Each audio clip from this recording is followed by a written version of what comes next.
Pakistan stock market में सरमायाकारी, मगर कौन से स्टॉक में, कब खरीदना है, कब बेचना है, इन सारे सवालों का जवाब है PSMU प्रीमियम ग्रुप। यहाँ आपको मिलेंगी मार्केट की रोजाना खबरें और अपडेट्स, खरीदो फरोख्त के signals, vice based analysis and daily index charts, आपके पोर्टफोलियो पर खुसूसी रहनुमाई, long term investment suggestions and risk management tips. हमारे साथ हैं क्वालिफाइड, फंडामेंटल और टेक्निकल एक्सपर्ट जो आपकी रहनुमाई करेंगे कदम ब कदम।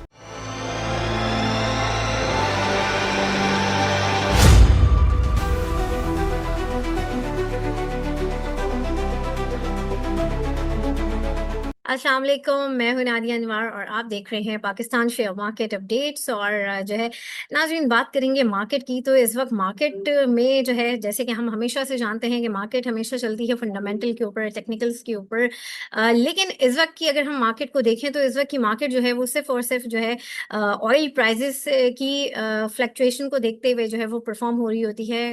कभी ऑयल प्राइस बहुत ज़्यादा ऊपर जा रहा होता है तो मार्केट में जो है हम एक ब्लड बाथ की वाली कैफियत देख रहे होते हैं। और अगर जो है थोड़ा बहुत जो है उसमें स्लाइटली सा भी थोड़ा सा फर्क आता है तो मार्केट भी उसको बहुत पॉजिटिव वेलकम करती है, उस स्लाइटली डाउन ट्रेंड को भी। और फर्दर जो है हम ये देख रहे हैं कि फर्दर हम सेक्टर्स के ऊपर भी आज बात करेंगे कि क्या सेक्टर्स के ऊपर इम्पैक्ट पड़ रहा है और जो है इस वक्त क्या स्ट्रैटेजी होनी चाहिए। ऑब्वियसली हम हमेशा बात करते हैं स्ट्रैटेजी के ऊपर भी, क्या स्ट्रैटेजी होनी चाहिए इसके ऊपर भी बात हम करेंगे। और आज हमारे साथ जो गेस्ट मौजूद हैं उनके बारे में आपको बताती चलूँ। आज हमारे साथ मौजूद हैं अब्दुल हादी साहब, जो कि रिसर्च एनालिस्ट हैं, और जो है उनसे हम बात करेंगे। और उनको वेलकम करने से पहले आप लोगों से मैं ये ज़रूर रिक्वेस्ट करूँगी कि आप लोग जो है मेरे प्रोग्राम्स को ज़्यादा से ज़्यादा लाइक किया करें, साथ में मेरे चैनल को सब्सक्राइब करें, साथ में बेल आइकन को भी हिट करें ताकि कोई इन्फॉर्मेटिव सेशन वो आप मिस ना कर जाए। उसके अलावा आपने इसको शेयर करना है ताकि लोगों को इन्वेस्टमेंट की और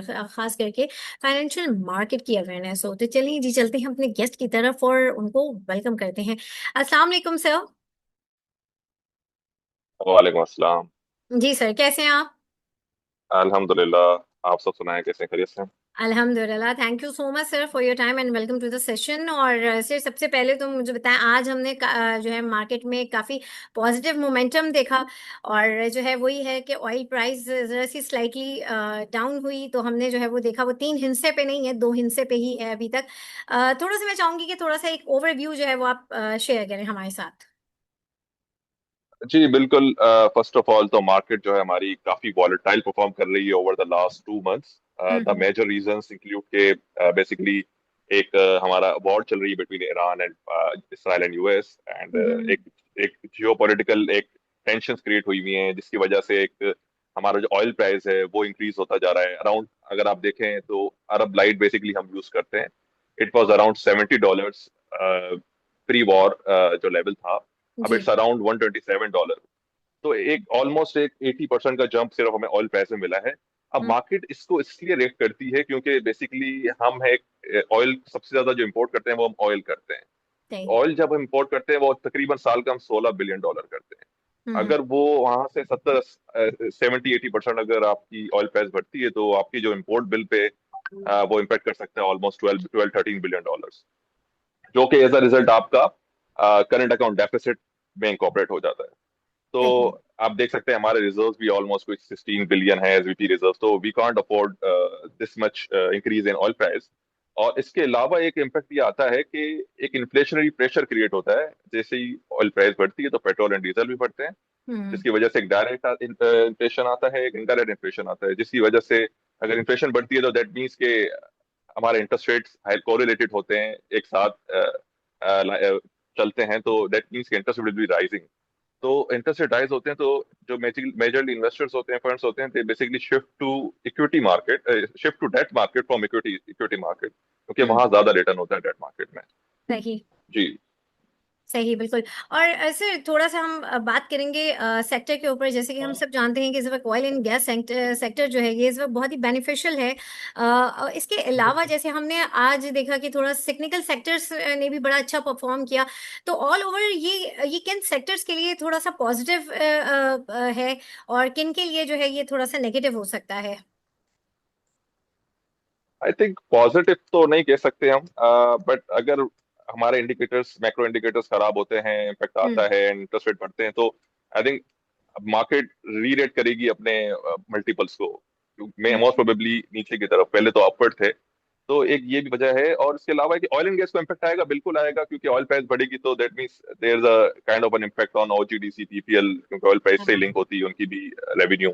हाँ तो देखा जाए तो आज आपने सिक्लिकल की बात की, तो बेसिकली सीमेंट्स है काफी डिस्काउंटेड हो गए थे, तो आई थिंक ये एक अच्छा लेवल था फॉर लॉन्ग टर्म इन्वेस्टर्स के वो इधर आके बाइंग करें। मे बी अगर यहाँ पे वॉर खत्म होती है तो दे कैन, सिक्लिकल स्टॉक्स आपको बहुत अच्छा रिटर्न दे सकते हैं यहाँ से, क्योंकि ऑलमोस्ट कोई 40-50% डिस्काउंटेड पर हैं। But on the other hand, cement sector की बात करें तो उसका सबसे बड़ा एलिमेंट है कोल प्राइस।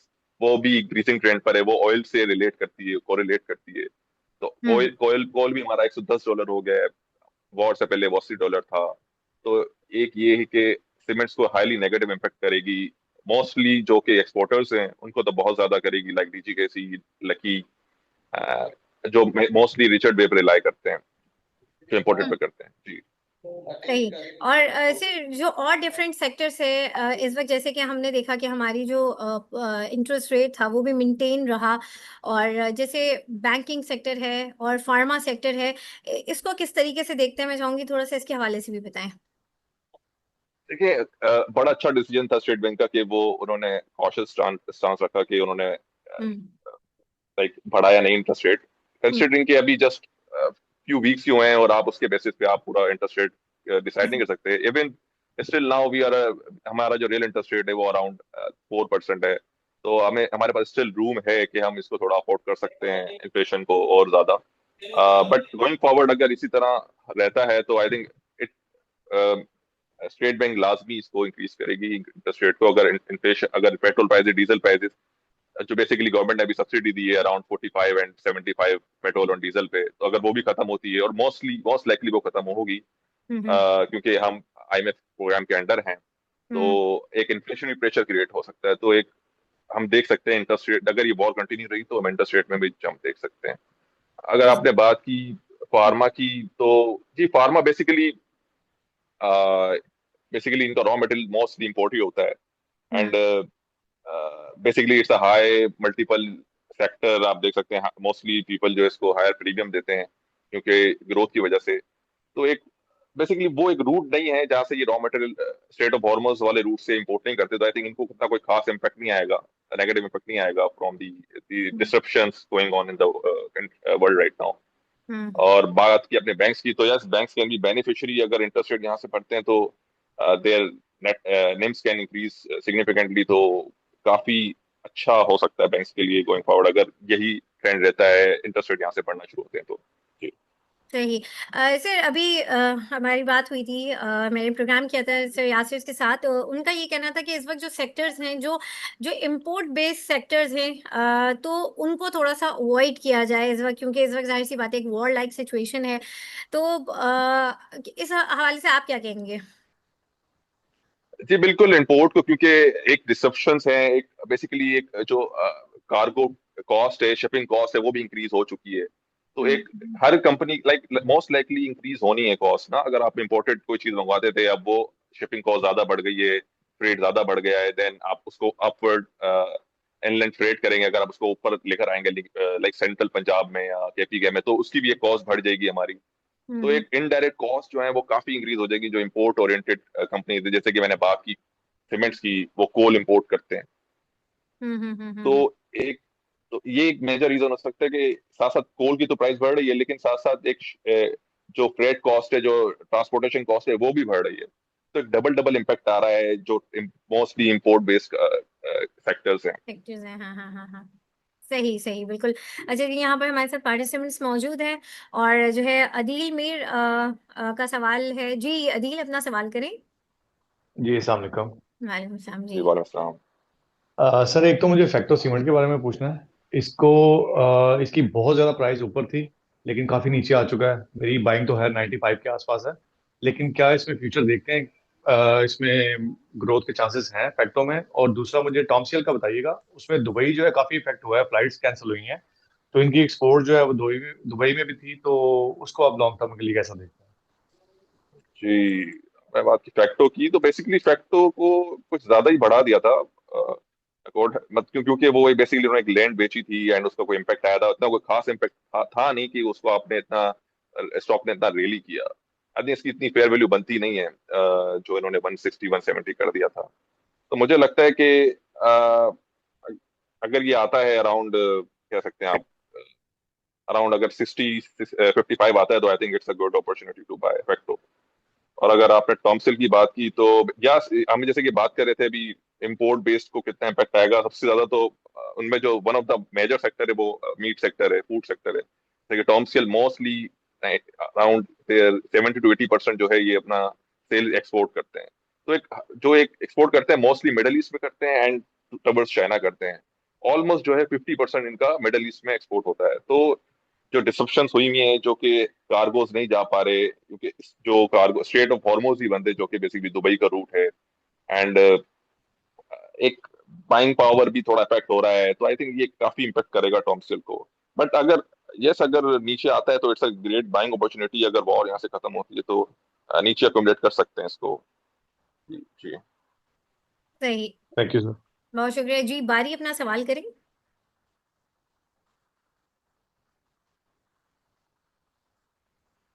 जी यासीन अपना सवाल करें। अस्सलाम वालेकुम मैम। अस्सलाम वालेकुम सर। जी वालेकुम सलाम। सर मैंने सरल के बारे में पता करना है कि सरल का आउटलुक क्या देख रहे हैं आप। और दूसरा, अगर अमेरिका ने क्यूबा पे जंग मुसल्लत की तो फिर भी हमारी मार्केट इफेक्ट करेगी। और तीसरा मेरा ये है कि मार्केट हमें ईदी देगी कि नहीं देगी। देखिए सेल की बात करें तो सेल इज मतलब कि काफी एक पायनियर कंपनी है फार्मास्यूटिकल सेक्टर के अंदर। एक इसके सबसे ज्यादा ग्रॉस मार्जिन बहुत अच्छे होते हैं इसके। But on the other hand इसके ऑपरेटिंग एक्सपेंसेस में जाके थोड़ा सा लेक करता है। तो for a long term sell is very very good. अगर आप देखें तो they are launching new products in different categories. तो एक लॉन्ग टर्म बेट के लिए काफी अच्छा हो सकता है sell. But currently I will suggest के थोड़ा वेट करें मार्केट, क्योंकि अभी एक वॉलेटाइल सिचुएशन है मार्केट के अंदर, वो दुनिया के अंदर। तो एक क्लैरिटी नहीं मिल पा रही है कि हम किस तरफ जाएं। But for a long term perspective आप बिल्कुल सेल को अच्छा देख सकते हैं। बाकी आपने बात की क्यूबा की, आई थिंक ये कोई इतना खास इम्पैक्ट नहीं आएगा। वो क्या है, वो एक नॉर्थ अमेरिका में दोनों कंट्रीज है, नॉर्थ एंड साउथ अमेरिका में, तो इतना कोई खास इम्पैक्ट नहीं आएगा पाकिस्तान मार्केट को। और तीसरा सर, ईदी, मैंने कहा मार्केट हमें ईदी देगी सर। देखें अभी देखते हैं आज रात तक क्या होता है। कुछ सिचुएशन चेंज होती है तो मोस्ट लाइकली अगर कुछ पॉजिटिव न्यूज आती हैं लाइक ऑयल प्राइसेस और नीचे आती हैं एंड थोड़ा सा टेंशंस कम होती हैं तो most probably market will they सकती है आपको ये। बहुत शुक्रिया सर, बहुत नाइस मैन है आप। Thank you. बहुत शुक्रिया जी। जी मुकीद अपना सवाल कीजिए। अस्सलाम वालेकुम। वालेकुम सलाम जी। अच्छा, काइंडली ये बताइए कि ये आज मार्केट काफी पॉजिटिव थी लेकिन नेशनल बैंक नेगेटिव जा रहा है, तो क्या ये वो पेंशन केस का इफेक्ट है या कोई और वजह है कि ये परफॉर्म नहीं कर रहा? तक इसका जो डिविडेंड था वो भी बड़ा अच्छा था। जी आपने बिल्कुल सही कहा, डिविडेंड बहुत अच्छा था। मतलब मेरे लिए भी सोचने वाली बात है कि क्यों परफॉर्म नहीं कर रहा है। मोस्ट लाइकली कुछ र्यूमर्स चल रहे हैं रिगार्डिंग द पेंशन केस, फिर से वो आ रहा है।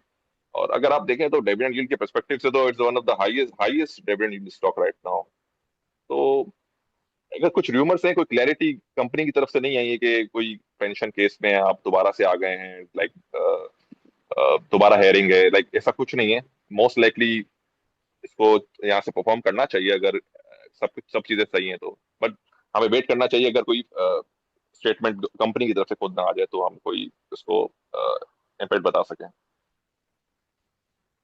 ठीक है, थैंक यू सो मच। बहुत शुक्रिया जी। बारी अपना सवाल करें। जी अस्सलाम वालेकुम। वालेकुम। मुझे मुझे पता ये करना था, ये जो फौजी सीमेंट है, क्या हम इसको आपने जैसे कहा सीमेंट सेक्टर जो है ना इस वक्त थोड़ा सा डिप्रेस रहेगा, तो जो हमारे पास रखे हुए हैं और अगर हमें एवरेज करना हो तो क्या हम फौजी सीमेंट ले सकते हैं? जी FCCL। बेसिकली, जी जी, फौजी सीमेंट देखें, फौजी सीमेंट का दो इश्यूज हैं। फौजी सीमेंट, फौजी सीमेंट बेसिकली अपना 20% ऑफ द सेल्स अराउंड जो है ना एक्सपोर्ट करता था टू अफगानिस्तान, तो जी एक जी। वो आपकी जो एक्सपोर्ट है वो भी बंद हो गई है। मेजरली जो इम्पैक्ट आएगा इसका वो फौजी सीमेंट आएगा, क्योंकि सबसे बड़ा एक्सपोर्टर फौजी सीमेंट था अफगानिस्तान में। तो एक यहाँ से थोड़ा सा एक अर्निंग डिक्लाइन आ सकता है आगे जाके भी, और हमें जो लगता नहीं है कि पाकिस्तान अफगान रिलेशंस बॉर्डर दोबारा खुलता है इन नियर टर्म। तो एक फौजी सीमेंट को बड़ा एक हिट हिट है अफगानिस्तान बॉर्डर क्लोजर की वजह से। इसके अलावा देखें तो ये कुछ 30 to 35% रिलाई करते हैं टू इम्पोर्टेड कोल, 30 to 40%। तो वहां से जी भी एक प्राइस इंक्रीज हो रही है, और अभी भी अनसर्टेनिटी है कि कहाँ तक जाएगी प्राइस कोल की। और अब हाँ बिल्कुल इन्होंने प्राइस इंक्रीज की है, एक पास ऑन किया है, 60 रुपए पर बैग बढ़ाई है, बट अगर यहाँ से कोल प्राइसेस और बढ़ती हैं तो ये काफी नेगेटिवली इम्पैक्ट कर सकती है overall cement sector and Fauji cement को। ओके। अगर आप देखें ये जो मंथ है, ये क्वार्टर की बात करें, ये क्वार्टर थोड़ा डिप्रेस रहता है, क्योंकि जो पिछला मंथ होता है, पिछला जो क्वार्टर था वो हाईएस्ट डिस्पैचेस मंथ क्वार्टर होता है। बट अब मोस्ट लाइकली अर्निंग्स जो हैं इस क्वार्टर डिक्लाइन होंगी, और क्योंकि local dispatches and export export तो बिल्कुल हो नहीं रहा है, लोकल भी बिल्कुल अफेक्ट होंगी ड्यू टू सीजनल डिमांड। तो मुझे लगता है कि थोड़ा फौजी सीमेंट में वेट करना चाहिए अगर आप इसको दोबारा एवरेज कर रहे हैं तो। चलो थैंक यू सर, बहुत शुक्रिया आपका। Thank you. सही, बहुत शुक्रिया। जैसे ये एक न्यूज़ भी है, मॉस्को पाकिस्तान को रियायती जो है नर्ख पे तेल फराहम करने के लिए जो है वो तैयार हो गया है। तो क्या इम्पैक्ट इसका देख रहे हैं आप? देखिए ये पहले भी हमने रशियन क्रूड ऑयल मंगवा के हम्म। हमने लाइक एक्सपेरिमेंट किया था इस पे। हम्म। लेकिन बेसिकली होता ये है कि जो रशियन क्रूड ऑयल है वो काफी थिक है, तो एक जो एक रिफाइनरी कंस्ट्रेंट्स है, हमारी रिफाइनरी उस तरह की नहीं है जैसे कि वो उसको एफिशिएंटली थोड़ा सा लाइक फर्नेस ऑयल वो ज्यादा बना रहा है पाकिस्तान में, पाकिस्तान की रिफाइनरीज उसको फर्नेस ऑयल ज्यादा बना रहे हैं। तो एक फर्नेस ऑयल जो होता है एक नेगेटिव मार्जिन प्रोडक्ट है, क्योंकि अभी लेवी भी लगा दी गवर्नमेंट ने हाँ। अराउंड 82,000 84,000। तो एक वाइबल नहीं है डोमेस्टिक, तो अब वाइबल ही नहीं है फर्नेस ऑयल, क्योंकि रशियन क्रूड जो है फर्नेस ऑयल ज्यादा बनाता है as compared to others like diesel petrol. तो एक ये बड़ा फैक्टर है कि एक लाइक फिजिबिलिटी नहीं बनती है हमें रशियन क्रूड ऑयल मंगवाने से, क्योंकि हमारी रिफाइनरी उस तरह की नहीं है। बेसिकली हम अरब लाइट एंड WTI पे रिलाई करते हैं ज्यादातर, कि हमारी रिफाइनरी उसको रिफाइन करने के लिए ज्यादा अच्छा कैपेबल है उस। लेकिन अगर क्रूड ऑयल हमें रशियन क्रूड ऑयल में यूज करना है तो हमारी रिफाइनरीज को अपग्रेड होना पड़ेगा यहाँ से। ओके, सही।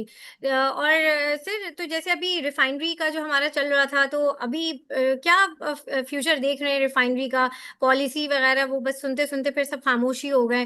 तो इस वक्त क्या आगे का आप बताएंगे इसका? बेसिकली इनका एक सेल्स टैक्स का इशू था, उसकी वजह से रिफाइनरी जो हम्म। अपग्रेडेशन है वो रुकी हुई है, अभी तक रुकी हुई है। रिफाइनरी अपग्रेडेशन प्लान 2023 के अंदर आया था, it's around 3 years on the roads, and अभी तक कुछ अपडेट गवर्नमेंट की तरफ से नहीं है इस पे। हम्म। आ, तो मोस्ट लाइकली अगर ये सिनेरियोज बन रहे हैं और हमें नीड है काफी अपग्रेडेशन की रिफाइनरी में, तो मोस्ट लाइकली गवर्नमेंट इस पे कुछ सोचेगी, सीरियस डिसीजन लेगी गोइंग फॉरवर्ड के हमें ऑन रिफाइनरी अपग्रेडेशन। सही, लेकिन अभी फिलहाल कोई ऐसी कोई न्यूज़ नहीं है, कोई ऐसी कि इम्प्लीमेंट कोई चीज़ हो अपग्रेडेशन के हवाले से? नहीं अभी फिलहाल तो कोई ऐसा अभी कोई ऐसा नहीं नहीं है है। कोई सही सही। डेवलपमेंट नहीं। और सर, आखिर में ये कि इस वक्त IMF का भी जो है जो हमारे बातचीत हो रही थी वो अभी हुई नहीं। क्या देख रहे हैं, क्या ये आगे जाके ये हो जाएगी, और ये डिले क्यों हुई है? बेसिकली ये डिले हुई है due to the Middle East tensions जो चल रही हैं, थोड़ा सा कॉशियस सही। अप्रोच है IMF की भी, तो इस वजह से वो थोड़ा रुक गए हैं। ऑन द अदर हैंड कुछ बाकी IMF ने काफी अच्छे कमेंट्स दिए on the performance of Pakistan Pakistan से इकॉनमी, उन्होंने काफी टारगेट्स को अचीव किया बिल्कुल। और हम देख भी रहे हैं कि इकॉनमी वाइज हमारे जो मैक्रो इकोनॉमिक इंडिकेटर्स हैं वो बहुत एक्सपेक्टेशन से अच्छा परफॉर्म कर रहे हैं।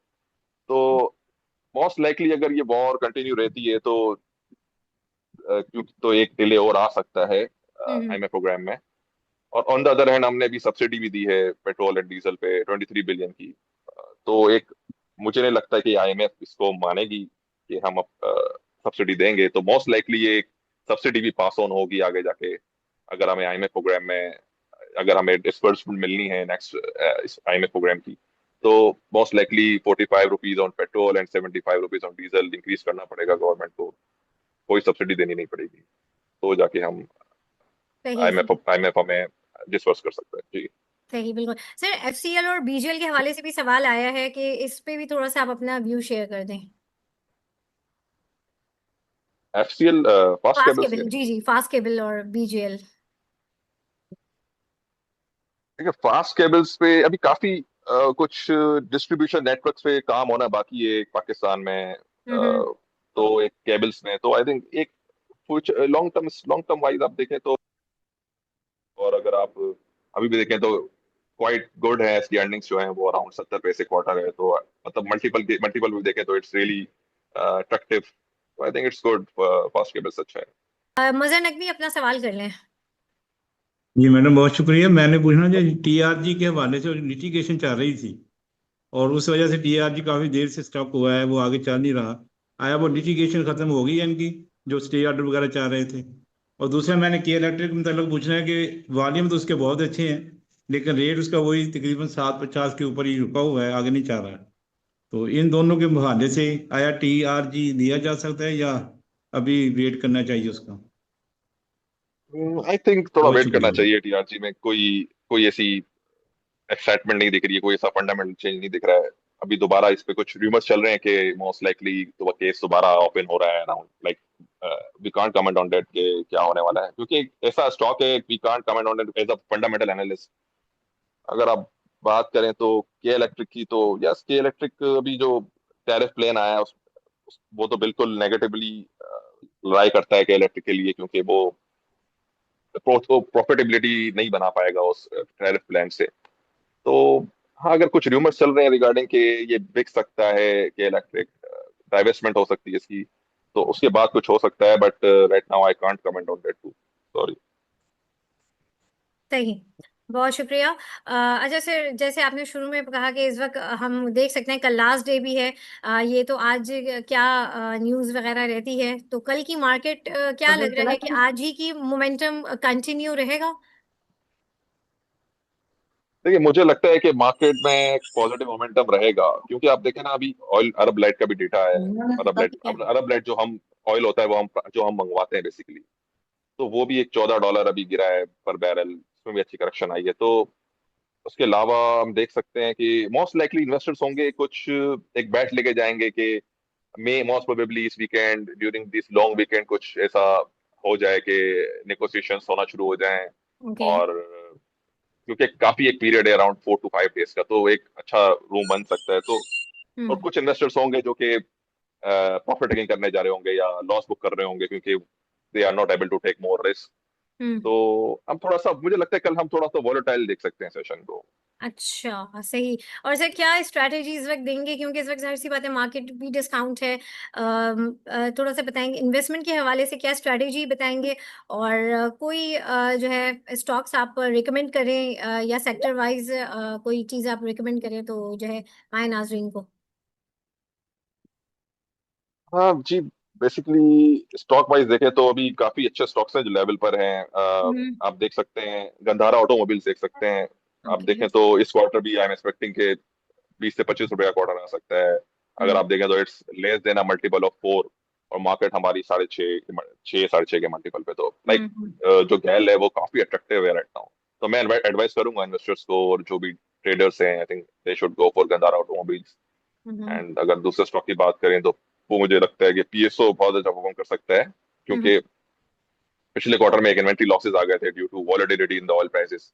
अब जो है मुझे लगता है कि एक इनका इन्वेंट्री गेन आ सकता है, ह्यूज इन्वेंट्री गेन आ सकता है इस क्वार्टर। तो मुझे लगता है कि यहाँ पे पीएसओ जो लेवल पर है, और आप देखें तो तकरीबन 4.5 का मल्टीपल है गोइंग फॉरवर्ड आगे की इस साल की अर्निंग पे। तो PSO is very good, very attractive right now.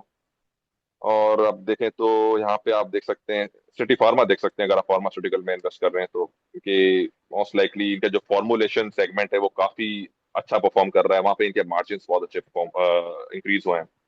और basically it's a dividend yield stock और एक फार्मास्यूटिकल स्टॉक है, तो it's used to trade on a higher multiple. एक कुछ इनके फ्यूचर प्लान्स हैं रिगार्डिंग द वेटरनिटी एंड रीट, जो इसके आईपीओ भी ये लॉन्च करने वाला है विद इन फ्यू मंथ्स।